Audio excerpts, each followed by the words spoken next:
pontos assim principais com os quais vocês têm que tomar cuidado na hora da prova, ok? Então eu vou sintetizar assim o programa da prova de português em 10 tópicos, certo? E dentro de cada tópico vamos ver as coisas mais importantes assim. Bom, primeiro tópico que vocês têm no programa de vocês, fonética, tá? O que nós sabemos de fonética? Que é a parte da gramática que estuda os fonemas, ou seja, os sons produzidos pelo aparelho fonador com os quais nós formamos as palavras.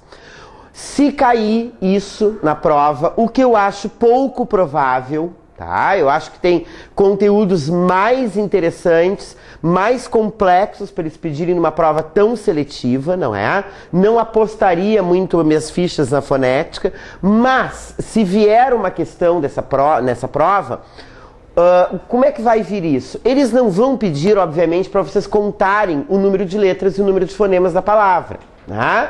Certo? Parede tem 6 letras e 6 fonemas. Táxi tem 4 letras e 5 fonemas, porque o X equivale a KS, né? Eles não vão pedir para vocês fazerem isso. Eles vão trabalhar com aqueles casos em que nós temos sílabas terminadas por consoantes. Não é? Como é que se estruturam as nossas palavras em português, as nossas sílabas? Geralmente a gente tem assim, ó, uma consoante, uma vogal, uma consoante, uma vogal, uma consoante, uma vogal. Parede, consoante, vogal, consoante, vogal, consoante, vogal. Não é muito comum na nossa língua, certo? Palavras terminarem por consoantes. Quando isso ocorre, o que vai acontecer? Nós vamos colocar depois daquela consoante uma vogal que não existe para, não é justamente a gente manter essa lógica. Então eles vão trabalhar nesse tipo de questão com palavras do tipo assim, ó, absoluta. Olha só, absoluta. Aqui eu tenho esse fenômeno ao qual eu me referi antes para vocês. Eu tenho uma sílaba terminada por consoante. Agora eu pergunto para vocês, quem é que fala absoluta? Ninguém. A gente diz absoluta. A gente coloca um i na linguagem coloquial que na realidade não existe aqui. Não é? Agora, se eu colocar este i que não existe aqui, o que vai acontecer nessa palavra? Haverá aqui um acréscimo no número de sílabas. Eu vou ficar com isso aqui. Absoluta. Não é? Isso aqui, se eles colocarem, não é, na prova, advogado, a gente fala psicanálise, pneu, a gente sempre tende, não é, a acrescentar aquela vogal ali que não existe. Se eles pedirem isso na prova, como é que eles pedem isso na prova? O enunciado é sempre o mesmo. Das provas da FAURGS, em relação a essa matéria, o enunciado é sempre o mesmo. Eles colocam assim, ó, determinadas palavras, ao serem pronunciadas na linguagem coloquial, numa prova de português, quando tem isso escrito, linguagem coloquial, o que a gente tem que interpretar aí? É a linguagem, digamos, errada, entre aspas. Né? Então, sempre que aparecer esse termo na prova, linguagem coloquial, é a linguagem errada. Sempre que aparecer na prova o termo língua culta, língua padrão, língua formal, é a língua que eles entendem por correta para a prova. É a língua que é cobrada na prova. Então, eles dizem assim, determinadas palavras, ao serem pronunciadas na linguagem coloquial, portanto errada, costumam sofrer o acréscimo de um fonema. E isso acarretará um aumento no número de sílabas da palavra. Este é o caso de todas as alternativas abaixo, com exceção de. Aí eles vão colocar adaptado, absoluta, não é? Psicanálise, né? Apto, tá? Então é isso que eles vão pedir de fonética na prova. Número 2. Segundo tópico aqui. Acentuação, tá? O que diz lá no edital, que deu tanta confusão aqui, que os alunos me mandaram um e-mail e a gente, né? Eles não vão colocar nessa prova aspectos que sofreram mudanças na reforma, tá? Então o que a gente conclui disso aí? Eles não vão colocar questões envolvendo o acento diferencial, porque o acento diferencial sofreu alterações. Eles não vão colocar questões envolvendo a regra dos ditongos abertos el, e, ioi, que sofreu alterações. Eles não vão colocar a regra dos hiatos e, o, não é? E também aquelas palavras que levavam tema, vocês não vão colocar. Então, o que eles vão pedir se eles pedirem acentuação? Eles vão pedir as regras que não sofreram alterações. Quais foram elas? A regra das oxítonas, das paroxítonas e das proparoxítonas. Certo? Bom, em relação à regra das oxítonas, nós temos que prestar atenção em quê? Nos verbos ter e vir e os seus derivados. Então a gente sabe, né, que eu digo ele tem sem acento e eles têm com acento circunflexo. Ele vem sem acento e eles vêm com acento circunflexo. Os derivados dos verbos ter e vir, como é que ficam? Né? O que a gente entende por verbos terminados, por verbos derivados de ter e vir? Verbos que terminam em ter ou em vir. Deter, reter, manter, entreter, advir, né? Então, como é que ficam esses verbos? Ele advém com esse acento aqui agudo e eles advêm com acento circunflexo, ok? Como é que eles vão pedir isso aqui na prova? Eles vão pedir isso aqui nas questões de concordância. Eles não vão pedir isso aqui nas questões, não é, de acentuação. Eles vão pedir essa dificuldade nas questões de concordância. Aí vai ter o texto, não é? E lá dentro do texto vai ter uma frase, né? Um período que diz assim: a mulher moderna e independente detém, tá? Sei lá, a maior parte das vagas, tá? No mercado de trabalho, tá? Como é que é a questão? A questão é sempre a mesma. Caso a palavra mulher da linha 24 fosse substituída por mulheres, quantas outras palavras precisariam de ajustes de concordância? Ou precisariam ser alteradas, ou precisariam sofrer modificações, certo? Então, olha só o enunciado. Caso a palavra mulher fosse substituída por mulheres, quantas outras palavras? Quantas outras palavras? Isso significa o quê? Que eu não vou contar com a palavra mulher. A gente nunca vai contar com a palavra que eles estão pedindo para ser substituída, não é? Então, se eu colocar mulheres aqui, como é que nós vamos ficar aqui? As mulheres, que eu não conto, modernas e independentes detêm. A mulher, ela detém com acento agudo. As mulheres, elas detêm com acento circunflexo, tá? Então, eu vou ter que trocar esse acento aqui. Tudo bem? Certo? Na regra das oxítonas é isso que eles costumam colocar em concurso, certo? Da regra das paroxítonas, o que eles gostam de pedir na regra das paroxítonas? As paroxítonas terminadas em ditongo crescente, tá? Certo? Por exemplo, então a gente vai pegar, por exemplo, assim, a palavra escritório, por exemplo. Escritório, ela é uma paroxítona terminada em ditongo crescente. Certo? Por que eles colocam isso aqui? Porque a maioria das pessoas, você sabe que divide essa palavra assim, escritório, não é? E aí ela viraria uma proparoxítona. Então tomem cuidado, isso aqui é errado, não é? Com a questão da justificativa das paroxítonas terminadas em ditongo, tá? O que eles pedem em relação à regra das proparoxítonas? Cuidado, isso é perigoso. Não é? Porque a gente sabe que todas as proparoxítonas são acentuadas, não é? Aí, muito bem, eles vão te colocar lá a palavra fábrica, não é? Última, penúltima, antepenúltima, ela é uma proparoxítona, ela vai ser acentuada. Agora, cuidado, porque às vezes eles podem colocar a mesma palavra aqui, não é? E entre parênteses, eles colocarem essa indicação aqui, ó, por exemplo, verbo. Não é? Isso aí, se ela é um verbo, ela perde o acento porque fica fabrica. Ele fabrica. Ela vira uma paroxítona terminada em A e as paroxítonas terminadas em A não são acentuadas. Certo? Falando nisso, a gente pode também fazer um gancho aí, não é? E colocar um outro enunciado de acentuação gráfica que é muito comum nas provas da FAURGS. Eles gostam de colocar assim, ó.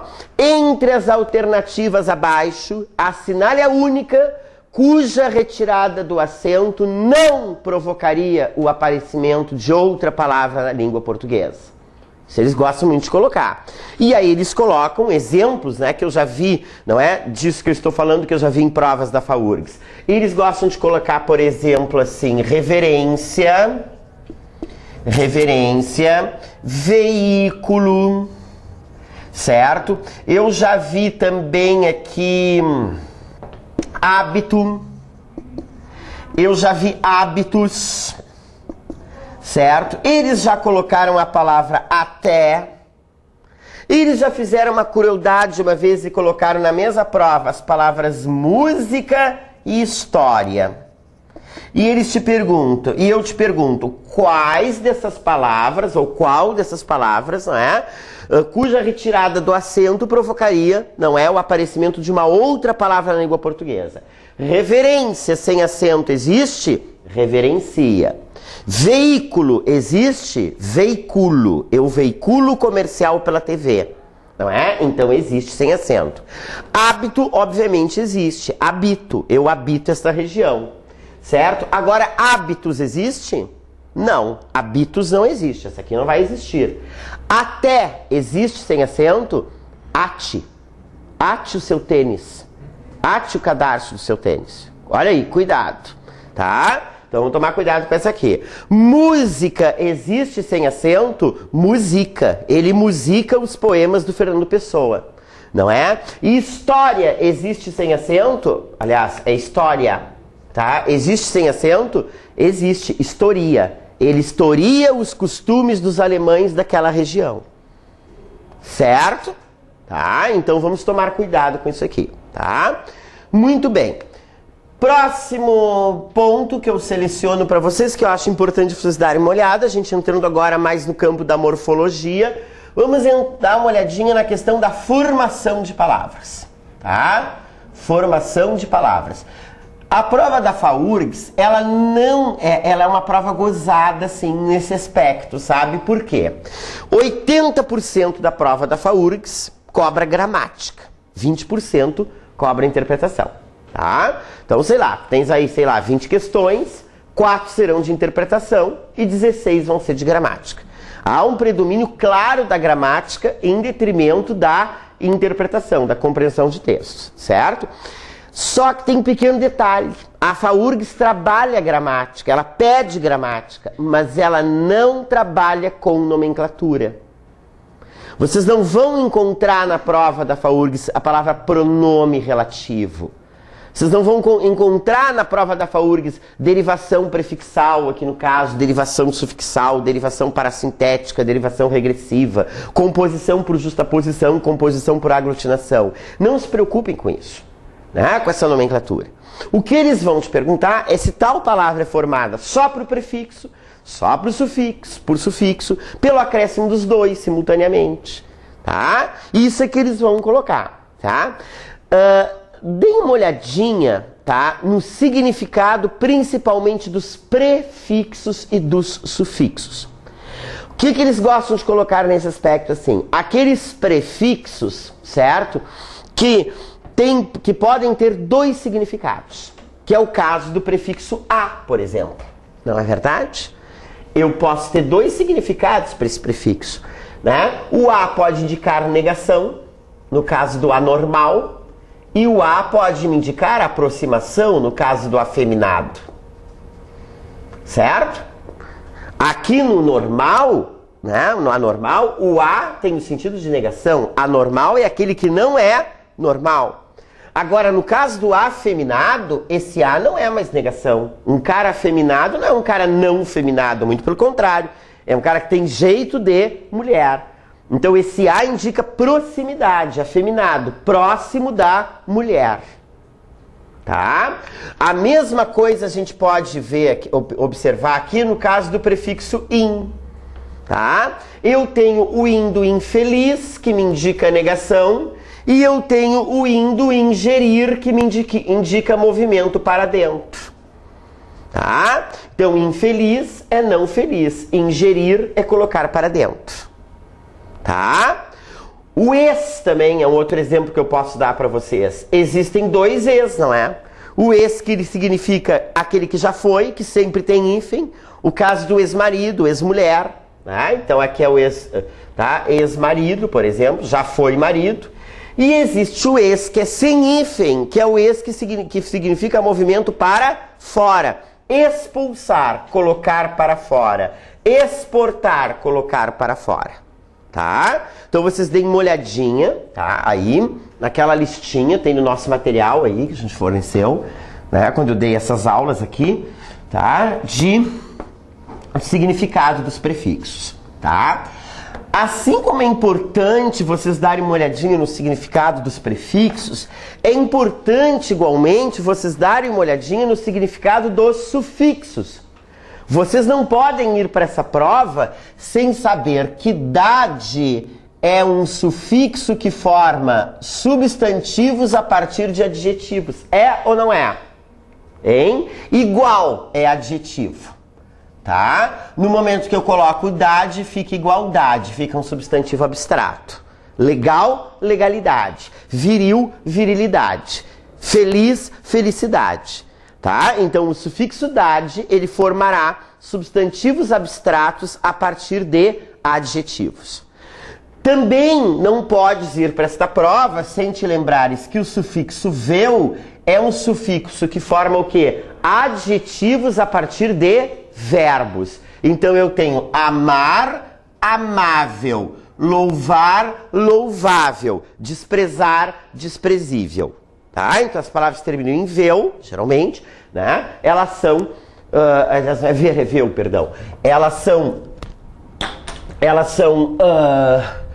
todas elas adjetivos formados a partir de verbos. Tá? Vocês observem que o sufixo eiro, por exemplo, ele pode indicar lugar ou profissão. É ou não é? Barbeiro é aquele que trabalha com barbas. Pedreiro é aquele que trabalha com pedras, certo? Agora, viveiro é o lugar onde vive, onde alguma coisa vive. Tudo bem? Certo? Então, deem uma olhadinha nessa questão dos sufixos também, certo? Bom, formação de palavras era mais ou menos isso que eu tinha que colocar aqui para vocês. Bom, agora, vamos dar uma olhadinha ainda dentro da morfologia, no nosso ponto número 4, que seriam as classes gramaticais. Classes gramaticais. O que seriam essas classes gramaticais? São categorias que nós utilizamos para classificar as nossas palavras de acordo com as funções que elas desempenham. Não é verdade? Quantas classes gramaticais nós temos em português? 10. Substantivo, artigo, pronome, adjetivo, numeral, verbo, preposição, conjunção, interjeição. Tá? Dessas classes gramaticais, quais é que no último momento vocês têm que dar uma olhadinha especial, assim, que são as que vêm realmente na prova? Quais são? Os pronomes, os artigos, certo? As preposições, tá? As conjunções, que aí a gente entra na análise sintática externa, e o verbo, tá? Bom, em relação aos pronomes, o que vocês não podem esquecer de jeito nenhum aqui? Os pronomes demonstrativos, não é? Vocês sabem que o pronome este, ele anuncia uma nova ideia, tá? Ele anuncia uma nova ideia. E o pronome esse retoma uma ideia. Tá? Certo? Quais das palavras, enunciado da FAURGS, quais das palavras abaixo retomam termos anteriormente explicitados no texto? Quais retomam? Não é? Se tiver uma alternativa com este, esta, isto, certo? Eu já vou eliminar. Porque o que retoma é o esse. Tá me entendendo? Certo? Então eu tô lá, tenho lá dentro do meu texto, não é? A violência urbana vem assumindo proporções inaceitáveis à nossa sociedade. Ponto. Esse problema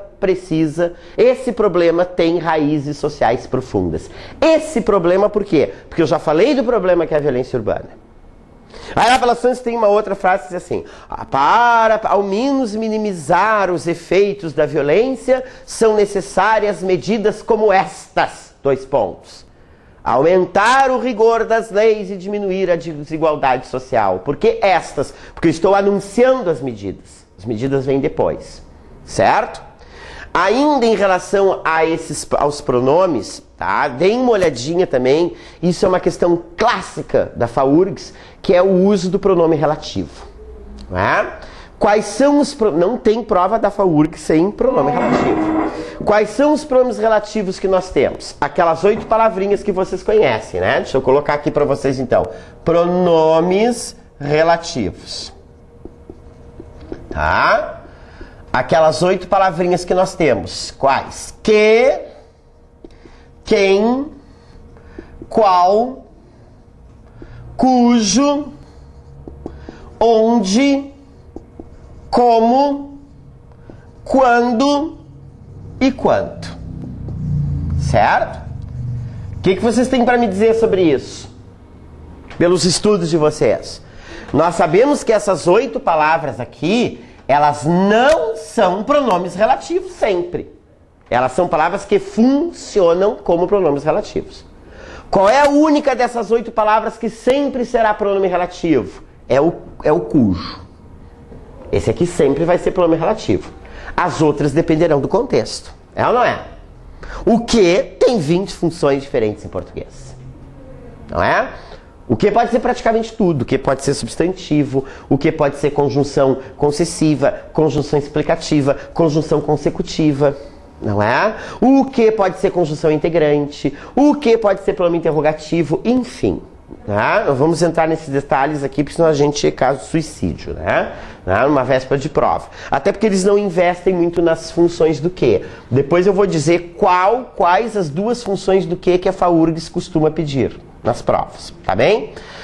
Então a gente sabe assim, não é? O como, por exemplo, como ele pode ser uma conjunção causal. Como estou cansado, eu largarei vocês mais cedo. Eu largarei vocês mais cedo porque eu estou cansado. Ele é conjunção causal. O como pode ser uma conjunção comparativa. Tu és bonita como a tua mãe. Estou comparando tu a tua mãe, não é? O como pode ser uma conjunção conformativa, tá? Dei a aula como vocês pediram, conforme vocês pediram.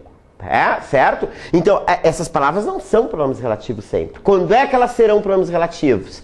Sempre que elas forem substituíveis por o qual ou os quais. O carro que comprei é importado. O carro o qual comprei é importado. As crianças que vi brincando estavam felizes. As crianças as quais vi brincando estavam felizes. O bairro onde moro é muito tranquilo. O bairro no qual eu moro é muito tranquilo. Então, sempre que eu puder trocar qualquer uma dessas palavrinhas aqui por o qual ou os quais, certo? Elas serão pronomes relativos, certo? Bom, aí a gente tem que dar uma olhadinha, né? O que a gente tem visto mais nas provas da FAURGS, né? Quais os pronomes relativos em que eles investem mais, assim, tá? Eu vejo, assim, que é o que, o qual, o cujo e o onde. Esses 4. Tá? Detenham-se nesses 4 para essa prova. Tá? Esses 4 pronomes aqui. O que nós sabemos sobre o quê? O que vocês sabem sobre o quê? Tá? Puxa aí pela memória. O que vocês sabem que é o pronome relativo universal. Por que ele é pronome relativo universal? Porque ele pode fazer referência a qualquer tipo de antecedente. Ele pode ser usado quando o meu antecedente for pessoa, a garota que namoro estuda na PUC, não é? Ele pode fazer referência a animal, o cachorro que ganhei está vacinado, o cachorro qual ganhei está vacinado, não é? E o que pode fazer referência a coisa. A parede que pintei ainda não secou. Tá? A parede a qual pintei. Tudo bem? Certo? O qual a gente dá preferência para usá-lo quando, hein? Quando ele vem antecedido de preposições. E de preferência, não é? Preposições grandes. Certo? Preposições grandes. Tipo assim, o assunto sobre o qual falamos é sigiloso. Sobre o qual. Olha o que vem antes do qual. Um sobre, que é uma preposição grande. O que nós entendemos por preposições grandes? Que tem mais de uma sílaba. Então, sobre tem 2 sílabas. Fica muito melhor até, no meu ouvido, eu dizer o assunto sobre o qual falamos do que o assunto sobre que falamos. Ok? E o cujo, o que vocês sabem sobre o cujo? Que ele estabelece sempre uma relação de posse. Ele estabelece uma relação de posse entre um elemento possuidor e um elemento possuído, tá? O cujo nós temos que tomar cuidado, tá? Olha aqui, ó. Conheci a garota cuja mãe mora aqui perto, tá? Então, cujo é um pronome relativo. Ele está estabelecendo uma relação de posse entre um substantivo antecedente, que é garota, e um substantivo consequente, que é mãe. O que ele está dizendo aqui? Que a mãe é da garota, a mãe é dela. A ideia aqui é de posse. Ok? Certo? Jamais se coloca artigo antes ou depois de cujo. Não pode dizer conhecer a garota a cuja mãe mora aqui perto ou cuja a mãe mora aqui perto. Não vai artigo aqui de jeito nenhum. Agora, uma preposição antes do cujo pode aparecer aqui, ó. E aí a frase fica estranhíssima. E aí não te deixa trair pelo teu ouvido, porque tu vai achar a frase super estranha, mas ela vai estar correta, não é? Então olha aqui, ó. Conheci a garota, olha só. Conheci a garota sobre cuja mãe falaste. Olha que troço horroroso isso aqui. Está certo. Quem fala, fala sobre alguém, aqui no caso. Esse sobre pula para cá e fica sobre cuja. Tá? Muito bem, certo? Vamos adiante, então.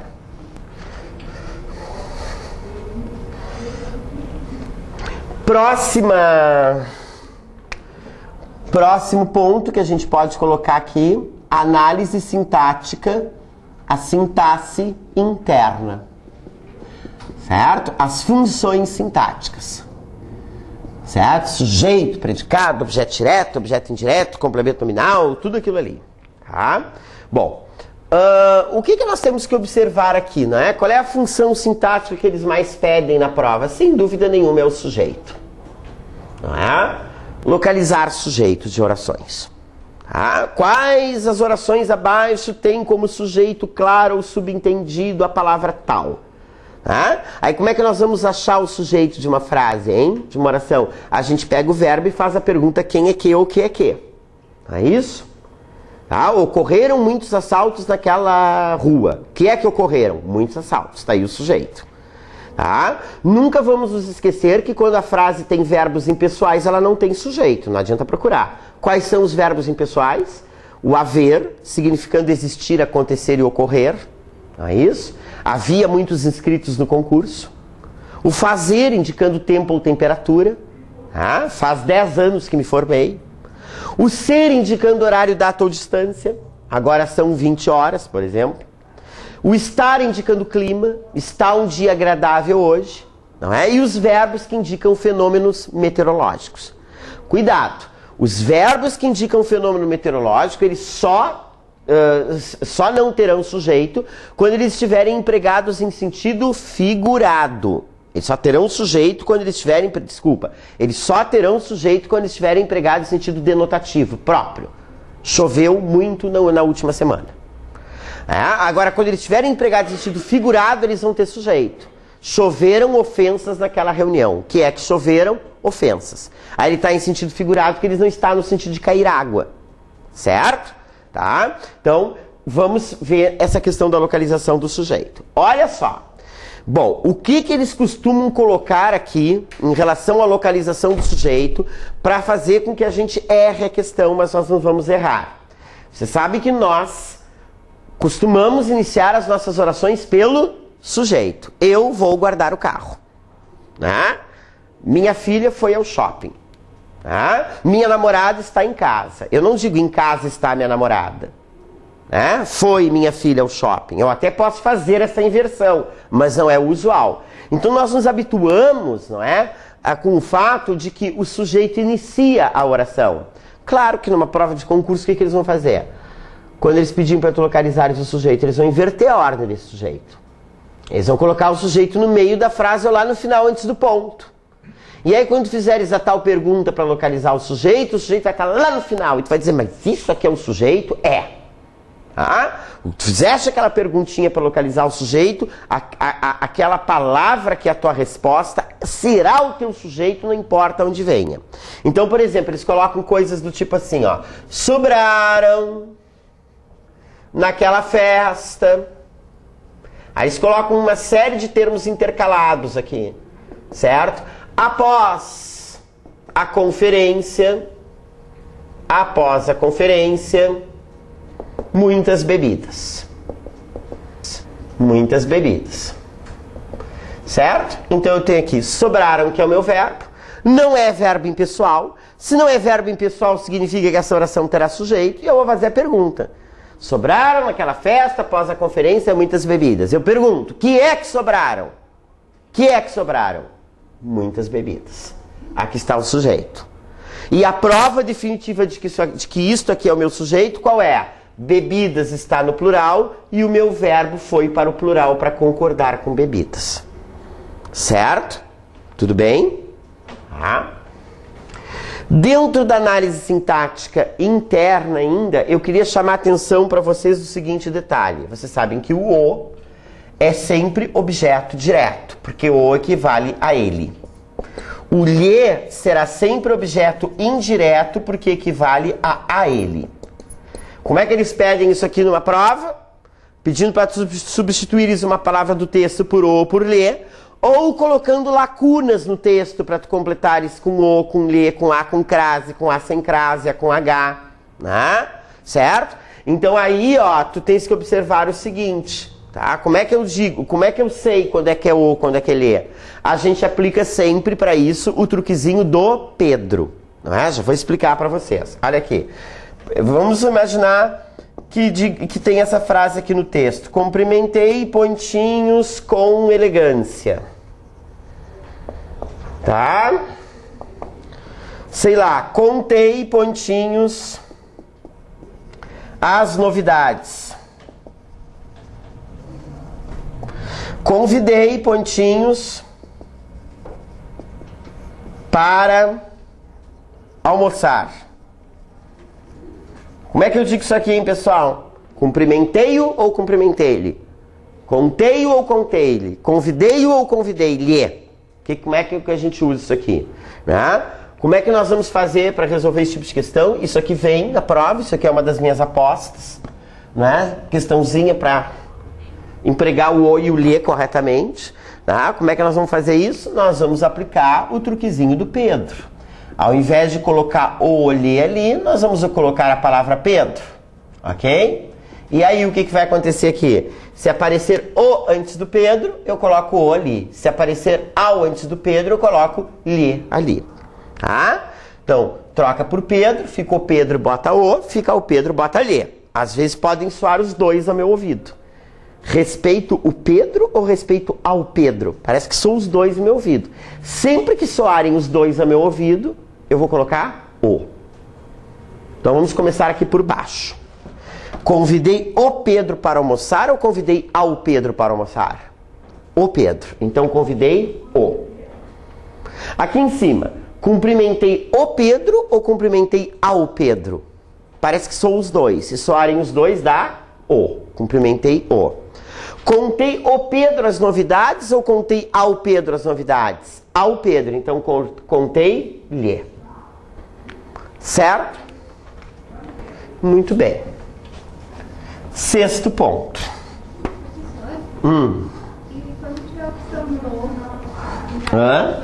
no? Ah, isso foi interessante a colega perguntar aquilo ali. Quem é que perguntou isso? Assim, ó. Quando eu falo em o, eu estou te falando em o e todos os seus derivados. O, a, os, as, no, na, nos, nas e lo, lá, los, las. Tá? Então, se aparecer o, no, lo, depois do teu verbo, ele é objeto direto. Se aparecer lhe, é objeto indireto. Tá? Certo? Vamos cuidar também o caso do lhe, que tanto pode ser objeto indireto, como ele pode ser adjunto adnominal. Né? Isso aqui a FAURGS também gosta. O objeto indireto e o adjunto adnominal. Não é? Como é que nós sabemos a diferença? Quando o é objeto indireto, ele complementa o sentido de um verbo. E ele pode ser substituível por a ele. Não é verdade? Ó, entreguei-lhe o documento. Entreguei-lhe o documento. Entreguei a ele o documento. Certo? Esse lhe é objeto indireto, ele é substituível por a ele, e ele está complementando esse verbo, que é entrega alguma coisa a alguém. Quando é que o lhe é adjunto adnominal? Quando ele complementa um nome, um substantivo. Certo? E aí, neste caso, não é? Quando ele for adjunto adnominal, ele vai poder ser substituível por seu ou dele. Né? Olha só, cortaram-lhe o cabelo.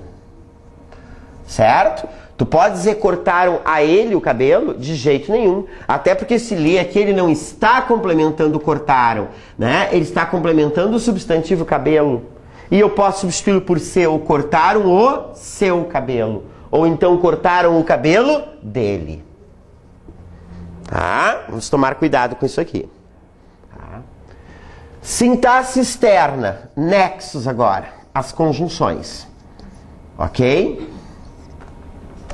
No caso dos nexos, o que a gente tem que observar, que é uma coisa que a Alfa-URGS coloca sempre, sem dúvida nenhuma, é o conteúdo no qual essa banca mais investe, tá?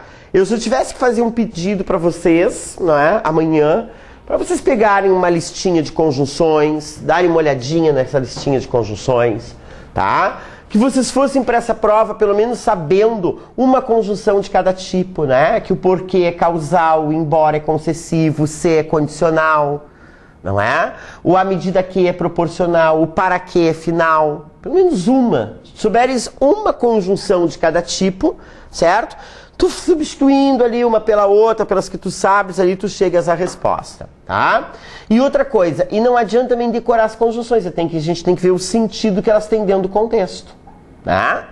Porque se eu disser que ela é bonita como a mãe, o como é comparativo. Se eu disser como estou cansado, irei embora, o como é causal. Se eu disser o pedreiro, não é, fez o muro como solicitei, né, conforme solicitei, ele já é conformativo. Então dá uma olhadinha nessas conjunções que podem me transmitir mais de uma ideia ao mesmo tempo, dependendo do contexto, ok? E nunca se esqueçam da questão clássica da FAURGS, que é o quê? Atuando como pronome relativo ou como conjunção integrante. Isso é importantíssimo. Tá? Lembra que lá eu falei das 20 funções do que? Não vamos nos preocupar com elas, porque eles não vão pedir isso. O que eles pedem de que nesta prova é quando o que é pronome relativo e quando ele é conjunção integrante. Tá? Muito bem. Quando é que o que vai ser pronome relativo, hein? Nós já acabamos de ver isso. Hein? Quando é que ele vai ser pronome relativo? Quando ele for substituível por o qual. O qual, a qual, os quais, as quais. Quando é que o que vai ser uma conjunção integrante? Sempre que eu puder substituir toda a oração por ele introduzida pela palavra isto. Quando o que é pronome relativo, antes dele vem um verbo. E quando o que é pronome relativo, antes dele, geralmente, vem... Ai, desculpem aqui, eu troquei aqui. Tá? Quando o que é pronome relativo, antes dele vem um substantivo, que eu troquei a ordem. Quando ele é conjunção integrante, antes dele virá geralmente um verbo. Quando o que é pronome relativo, ele introduz que tipo de oração? De oração adjetiva. Tá? Ele introduz oração adjetiva. E quando o que é conjunção integrante, ele vai introduzir o que tipo de oração? Oração o que? Substantiva. Certo? O mais importante para essa prova, deixei para o final. Quando o que é pronome relativo, não é? Ele retoma um termo anteriormente explicitado. Quando ele é conjunção integrante, ele anuncia uma ideia, uma nova ideia, certo?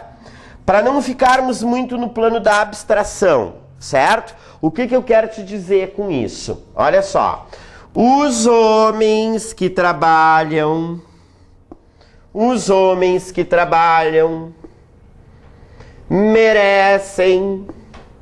merecem descanso. Certo? Os homens que trabalham merecem descanso. Os homens os quais trabalham merecem descanso. Esse que é substituível por os quais. Olha o que vem antes desse que? Um substantivo, homens.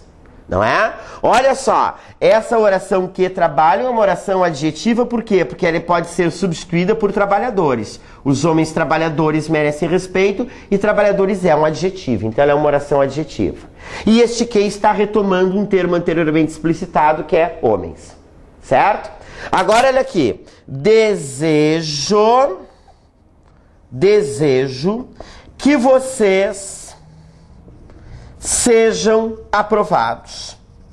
Desejo que vocês sejam aprovados, certo? Eu posso dizer desejo o qual vocês sejam aprovados? Não. Agora eu posso substituir toda essa oração pela palavra isto. Desejo que vocês sejam aprovados. Desejo isto. Tá? Então seria substituível por isto, seria conjunção integrante. Olha o que vem antes desse que? Um verbo. Tá? Olha só que tipo de oração ele introduz. É uma oração substantiva, porque eu posso trocar essa oração por um substantivo. Desejo a aprovação de vocês. Não é? E olha o que ele está fazendo. Ele está anunciando uma ideia. Ele está anunciando aquilo que eu desejo. Ok? Tá? Então isso aqui é muito importante. Bom. Número 7. Número 7, pontuação. Quem assistiu às minhas aulas anteriormente tem esse esqueminha no caderno, né? Jamais se esqueçam disso aqui, de que isto aqui é igual a isto aqui, que é igual a isto aqui. Não é? O que eu estou te dizendo com isso? Que eu posso substituir vírgulas por parênteses ou travessões, certo? No caso das intercalações. Tudo aquilo que eu coloco entre vírgulas, nas intercalações, um aposto, por exemplo, eu posso colocar entre travessões ou entre parênteses. Certo? O verbo jurídico, vírgula, centro preparatório para concursos, vírgula, possui um excelente corpo docente. Tá? Centro preparatório de concursos, para concursos, é um aposto de verbo jurídico. Vem entre vírgulas. Se perguntarem lá, pode trocar essas vírgulas por travessões? Pode. Pode trocar por parênteses? Pode, tá? Vocês sabem também, né, que isto aqui é igual a isto aqui, que é igual a isto aqui. É ou não é? O que eu quero te dizer com isso? Que tu podes trocar um ponto por ponto e vírgula ou por dois pontos, quando esses sinais estão, obviamente, separando orações. Tá? Então eu tenho aqui, por exemplo, a seguinte situação, tá? Fiquem tranquilos. Fiquem tranquilos. Dois pontos. A prova será fácil. A prova será fácil. Fiquem tranquilos, tem sentido completo? Tem. A prova será fácil, tem sentido completo? Tem. Eu tenho duas orações de sentido completo. Esse pois, ele está me subentendendo que palavra aqui? Um pois. Fiquem tranquilos, pois a prova será fácil. Eles perguntam muito isso, né? Se eu posso tirar um pois, colocar dois pontos, ou colocar dois pontos, né? Enfim, ou o contrário, não é? O fato é que, se me perguntarem se eu posso trocar aqueles dois pontos por ponto e vírgula, posso ou não posso? Posso. Tá? Os pontos e vírgula, ele separa orações e ele equivale a ponto. Tá? E ele separa orações de sentido completo. Se perguntarem se eu posso trocar aqueles dois pontos por um ponto final, posso ou não posso? Posso. São duas orações de sentido completo, só que vou ficar com períodos mais curtinhos. Ok? E finalmente, vocês sabem, não é? Que isto aqui é igual a isto aqui, que é igual a isto aqui. O que eu quero te dizer com isso? Que eu posso trocar uma vírgula por um travessão ou por dois pontos, né? Sempre que eu estou separando com esses sinais termos de oração. Tá? Só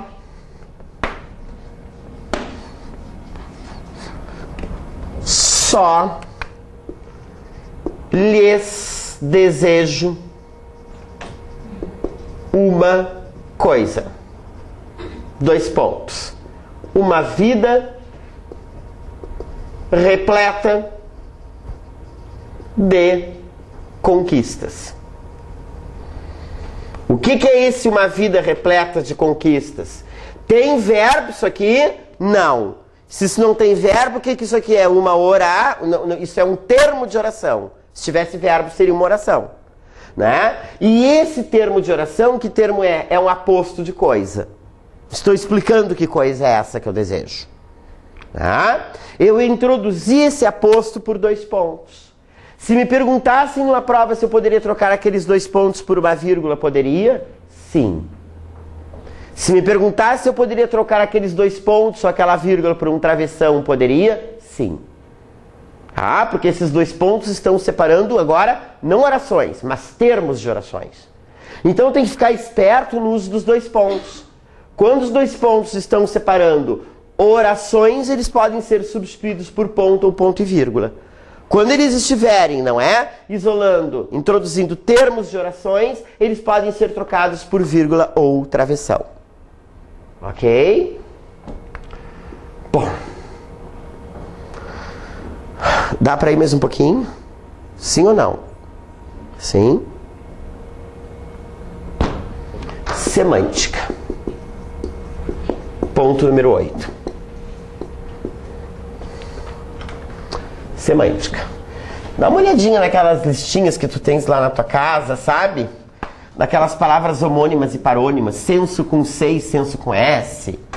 Seção com C, seção com S. Ou com 2 S, ou seção com C cedilha. Ou seção com C e 2 S.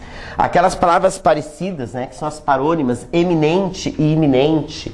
Eminente, importante. Iminente é uma coisa que está prestes a acontecer. Dá uma olhada no taxado com X e no taxado com CH, certo? Tá? Aqui nem temos como entrar em grandes detalhes aqui, porque não temos tempo mesmo. Só para não passar em branco, vocês darem uma olhadinha nisso aí, tá? O infringir e o infligir, né? Infringir é desobedecer, né? Passei no sinal vermelho, o que aconteceu? Infringiu uma lei de trânsito. E aí tinha um azulzinho ali, ele me infligiu uma multa, ele me aplicou uma multa. Dá uma olhadinha nessas palavras aí, certo? Sempre é bom, tá? Ponto número 9, crase. Vai cair uma questão de crase, você sabe. E eu tenho técnica, uma técnica infalível para responder essa questão de crase, né? Tá? Como é que é a questão de crase da prova sempre? Lacunas no texto. Para completar com A com crase ou A sem crase. Ou então eles pedem para substituir uma palavra por outra do texto e perguntam se aquela substituição vai provocar o aparecimento da crase. Caso a palavra incorporou da linha 17 fosse substituída por remeteu, né, seriam ou não seriam criadas as condições para o uso da crase? Tanto num tipo de questão como na outra, como é que tu vai fazer essa questão? Vamos imaginar que seja aquela de lacunas, para completar no texto. Primeiro, vai tentar eliminar a crase de todas as maneiras. Não usar crase ali de jeito nenhum. Para isso, tu precisa saber o quê? Os casos proibitivos da crase. Vamos botar crase aqui, que isso aqui é um verbo. Verbo não admite artigo feminino, posso ter crase.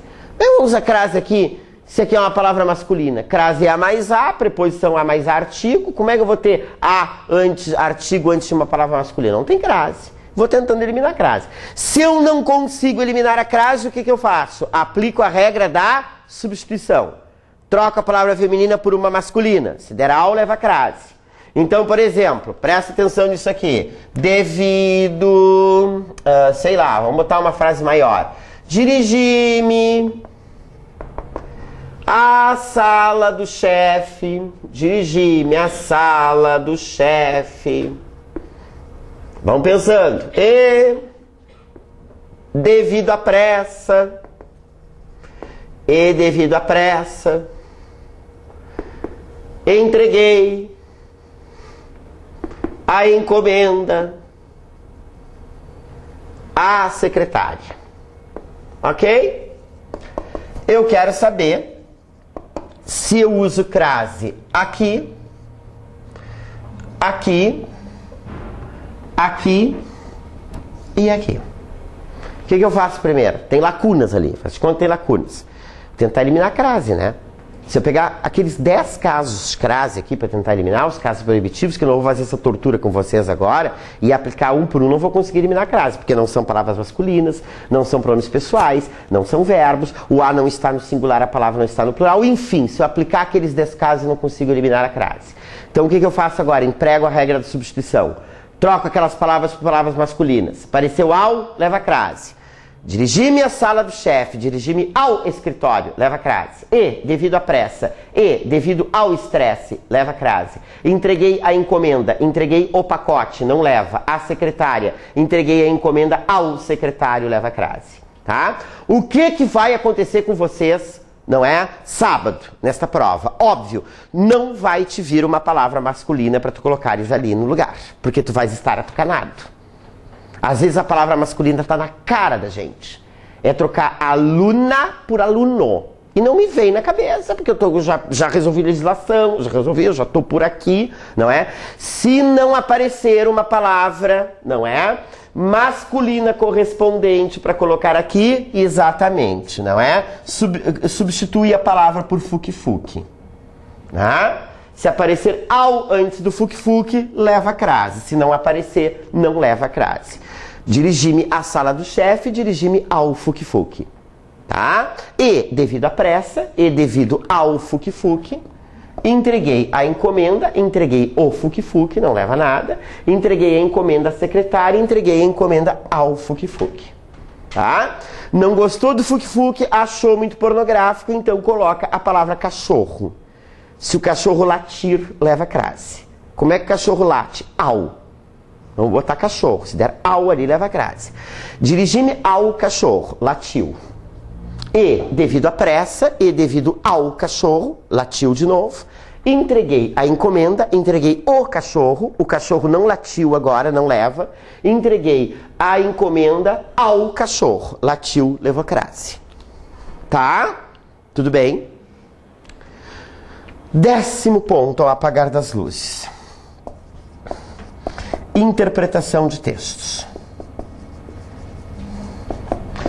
Eu precisaria de mais uma meia hora aqui para falar de interpretação de textos para vocês. Mas vou dar uma dica só, né? Que eu acho que vai funcionar. Aliás, eu tenho certeza que vai funcionar para essa prova. 5 alternativas. Aquelas questões de acordo com o texto, é possível afirmar que, segundo o texto, não sei o que, né? Certo? 5 alternativas.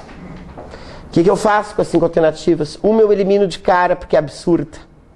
Por que ela é absurda? Por 2 motivos. Ou porque ela trata de um assunto que não tem nada a ver com o texto, não é? Ou porque ela distorce grotescamente o que o texto diz. Tudo bem? Tá? Então, por exemplo, o texto é sobre a extinção da baleia branca e a alternativa fala do melhor Natal da minha vida. Tá? Ou então, o texto diz que as mulheres ascenderam no mercado de trabalho e a alternativa diz que as mulheres não ascenderam no mercado de trabalho. Então essa aqui, se eu tiver minimamente sóbrio na hora, eu já eliminei.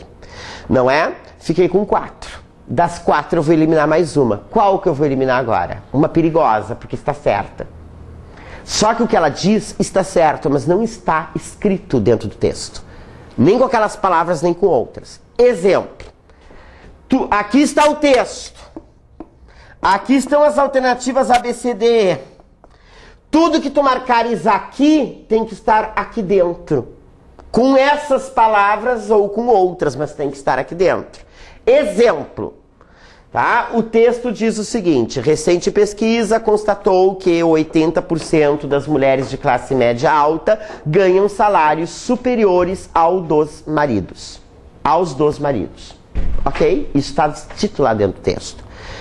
Aí tem uma coisa assim. Segundo texto, homens que ganham salários inferiores aos das esposas sentem-se inferiorizados. Tá certo isso? Está. Eu não conheço nenhum homem que ganhe. Nós somos machistas, temos resquícios da sociedade. Né? Tá? Eu não conheço nenhum homem que ganhe menos que a mulher e se sinta bem. Tá certo isso? Mas está escrito dentro do texto? Não posso marcar. Tá? Então eliminei a absurda, eliminei a perigosa, vou eliminar uma terceira. Qual é que eu vou eliminar? Aquela que tem aquelas palavras restritivas demais ou abrangentes demais. Restritivas ou abrangentes demais. Tudo que a alternativa que tiver somente, apenas, unicamente, tá? Elimina. Tudo que a alternativa que tiver todo, tudo, nunca, jamais, elimina. E agora eu fiquei entre duas. A gente fica sempre entre duas. Dessas duas, qual que eu vou marcar? A certa, obviamente, claro. Não é? E qual vai ser a certa? Esse é o problema. Geralmente as duas estarão certas. Só que uma está certa, mas aquilo que ela afirma eu posso aplicar a um parágrafo só do texto. E a outra vai estar certa e o que ela afirma eu posso aplicar ao texto inteiro. Eu sempre vou, quando eu ficar em dúvida, em duas alternativas, eu sempre vou escolher aquela alternativa que tenha palavras ou ideias da introdução ou da conclusão. Tá em dúvida, lê as duas. Tá? Vai na introdução e vai na conclusão. Vai ficar claro para ti qual é a mais abrangente, qual é que tu tens que marcar. Ok?